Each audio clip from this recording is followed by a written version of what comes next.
Monsieur le gouverneur a accompagné la délégation du ministère des Transports venue ici à la baie pour suivre les travaux d'exécution, les travaux en cours d'exécution pour la réhabilitation de l'aéroport de la baie. Je rappellerai qu'il y a 14 mois que les travaux ont été lancés avec un objectif d'achèvement au 31 décembre 2024. Nous sommes autour de 25-30% de niveau d'avancement. Nous sommes rassurés par les engagements renouvelés ici par l'entreprise Mining House qui est en charge d'exécuter le projet et qui nous rassure que les délais seront tenus.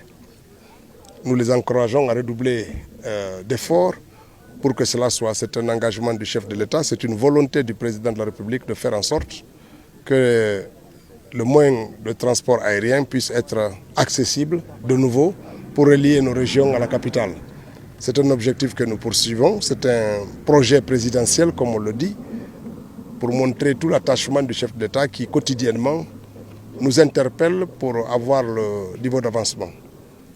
Donc nous encourageons également les entreprises qui exercent ici à continuer à faire travailler la main-d'œuvre locale, comme cela nous a été dit, et à utiliser dans le meilleur des cas les produits locaux.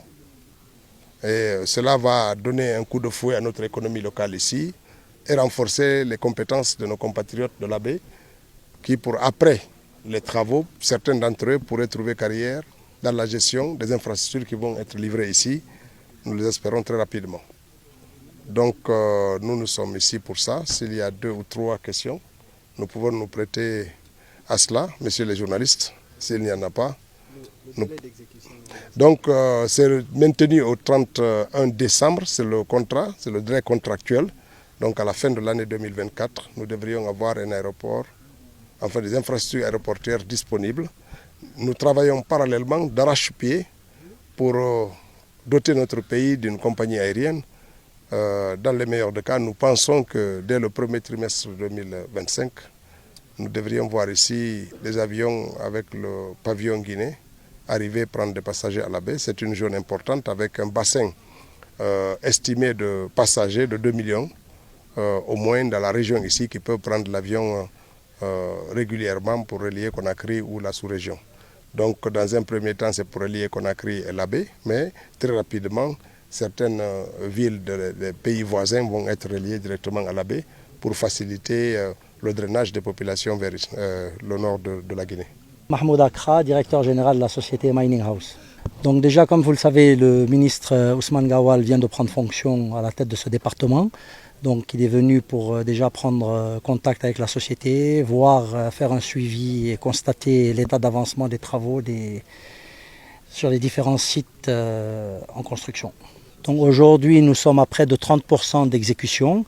Et si nous prenons vraiment en compte tous les équipements qui ont déjà été commandés, donc j'entends par équipement le matériel, tout le matériel nécessaire à la radio pour le fonctionnement de la tour de contrôle, le balisage de la piste, les équipements de la météo, le mobilier du terminal, etc. On est au-delà des 30%. Mais aujourd'hui, en termes d'exécution et de matériel mobilisé sur le site, on peut dire qu'on n'est pas loin des 30%. Est-ce qu'on peut avoir une idée de la superficie de l'aéroport?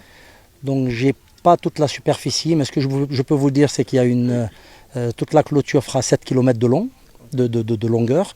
La piste fait 2,5 km. Donc je pense en gros qu'on peut dire qu'on est à 2,5 km sur près de 500 mètres. Donc je pense qu'on est à 1 hectare et près de 12 500 mètres carrés de surface.